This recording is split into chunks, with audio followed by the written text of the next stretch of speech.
కాబట్టి ఏ కార్యం చేస్తున్నా ఇది వెంకటేశ్వర స్వామి వారి కార్యాన్ని నేను చేస్తున్నానన్న భావనతో చెయ్యడం.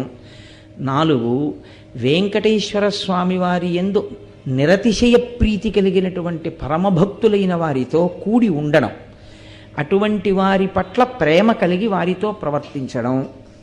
5, వెంకటేశ్వర సంబంధమైనటువంటి విశేషములను పరమభక్తి కలిగినటువంటి వారి నోటి గుండా ప్రవచనం జరుగుతున్నప్పుడు లేదా వారు పలుకుతున్నప్పుడు, అటువంటి భక్తులైన వారు మీతో ఏకాంతమునందు సంభాషించవచ్చు, అన్ని వేళలా ప్రవచనమే అక్కర్లేదు, అటువంటి మాటలు విని చాలా సంతోషాన్ని పొందగలిగినటువంటి స్థితిని పొంది ఉండుట.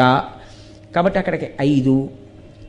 6వది వెంకటేశ్వరునితో సాన్నిహిత్యము లేదా వెంకటేశ్వరుని నిరంతరము మనసులో పెట్టుకుని ఉండేటటువంటి వారెవరో అటువంటి వారికి మీరు ఉపకారము చేయగలిగిన స్థితి